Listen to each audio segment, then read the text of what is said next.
ठीक है बच्चों, अभी तक आप लोग कमल का फूल, उसकी प्राकृतिक पत्ती और अलंकारिक पत्ती बनाना सीख चुके होंगे। ठीक है, तो अब मैं आपको कमल के फूल के साथ गोले में यानी वृत्त में आलेखन बनाना सिखा रही हूँ। इससे पहले मैं आपको बता चुकी हूँ कि वर्गाकार क्या होता है, आयत क्या होता है, त्रिभुज कैसे बनता है और अर्धवृत्त या पूरा गोला कैसे बनता है, यानी व्यास, आधा व्यास और पूर्ण व्यास।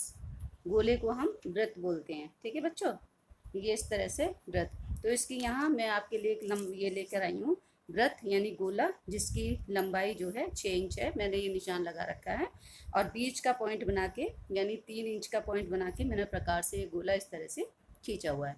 तो अब मैं आपको यहाँ बताऊँगी ये कि इस गोले में हम किस तरह से आलेखन बनाएं कि उस आलेखन के द्वारा ही ये पूरे गोला जो है हमें भरा हुआ दिखाई दे। ठीक है बच्चों, तो जो छोटे बच्चे होते हैं वो क्या करते हैं बच्चों कि बीच में एक कमल का फूल बना देते हैं और एक इधर से पत्ते और एक इधर से पत्ते निकाल देते हैं। तो ये तरीका सही नहीं होता है। जो आलेखन होता है उसमें 5 बातों का ध्यान रखा जाता है। एक तो लय, ठीक है, और दूसरा होता है कि दबाव। मैं आपको बताऊंगी कि किस तरह से दबाव और संतुलन। ठीक है, तो ये जो है लय, दबाव, आकृति जो है ये आलेखन में इसलिए ज़रूरी होता है बच्चों।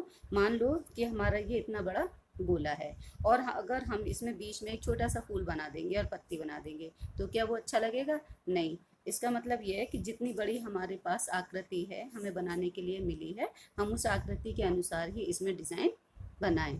ठीक है, और लय का मतलब ये है कि यदि हमने बड़ा फूल ऊपर और छोटा फूल नीचे बना दिया है तो उससे क्या होगा, जो हमारा आलेखन है वो गिरा गिरा सा दिखाई देगा। ठीक है, तो इसलिए हमें लय का ध्यान रखना होता है।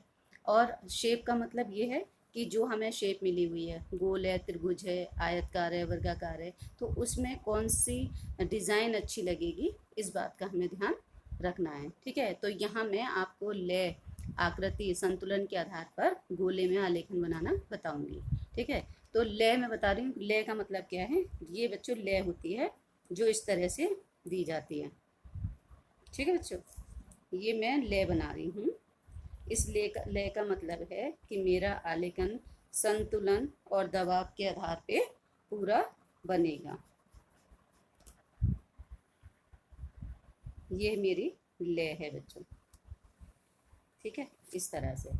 ठीक है, अब मैंने क्योंकि ये कहा कि संतुलन का ध्यान रखना है, तो संतुलन का मतलब ये है कि मैं यहाँ पे एक बड़ा फूल बनाऊंगी, यहाँ छोटा बनाऊंगी, यहाँ पत्ती या पशु पक्षी अगर हमें आया बनाने के लिए तो हम वो बना सकते हैं। ठीक है, तो क्योंकि 9th क्लास में कमल का फूल या सूरजमुखी का भारतीय फूल आता है तो हम सूरजमुखी या कमल का फूल बना सकते हैं।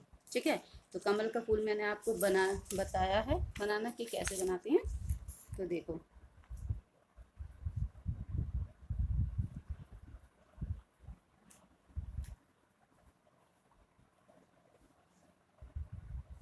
ठीक है बच्चों, ये इस तरह से मैंने एक फूल बना दिया है। ठीक है, और इसको ज़्यादा हरा भरा दिखाने के लिए हम इसमें 2-2, 3-3 लाइन कर सकते हैं। ठीक है बच्चों, एक ये मैंने यहाँ पर फूल बनाया है।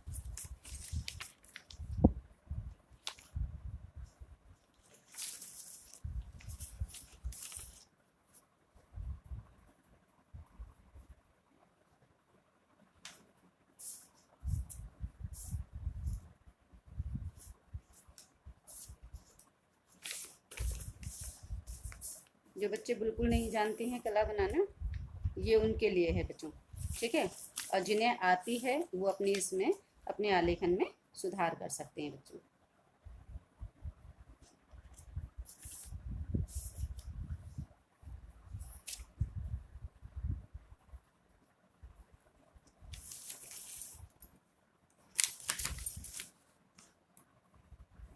ये अलंकारिक पत्ती मैंने आपको बताई है कि इधर से यस एस बनाएंगे और इधर से हम ये लिखकर इस अलंकारिक पत्ती को हम पूरा कर सकते हैं बच्चों।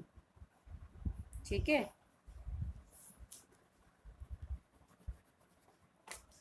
आ रहा है समझ में?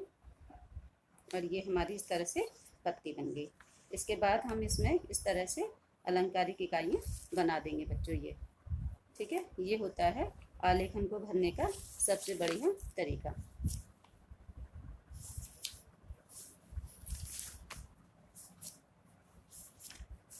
और इसके अतिरिक्त यदि कोई पक्षी आया है तो ज़्यादातर बच्चे बत्तख बनाना पसंद करते हैं, तो वो चाहें तो बत्तख जो है पेड़ के यहाँ पत्ती के या फूल के नज़दीक हम बना सकते हैं। ठीक है।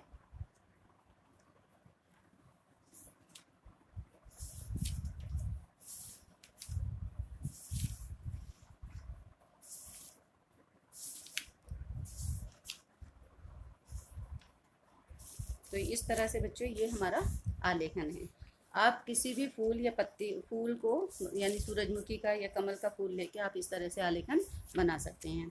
यदि इससे भी बड़ा आलेखन आया है तो हम इसी आलेखन दो भागों में करके ये पूरी शेप एक तरफ और यही पूरी शेप इस तरह हम बना सकते हैं। तो ये आपको बनाना सीखना है बच्चों। ठीक है। और भी इसमें हरा भरा करने के लिए आप जगह जगह इसमें छोटी छोटी कली या पत्ती बना के इसको पूरा कर सकते हो।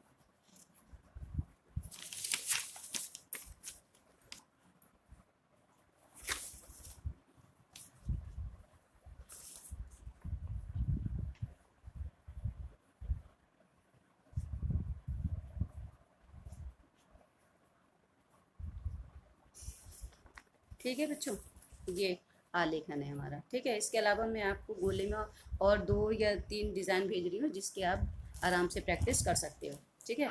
यही आकृति को हम वर्गाकार में, आयत में, त्रिभुज में भी बना सकते हैं। ठीक है। Thank you.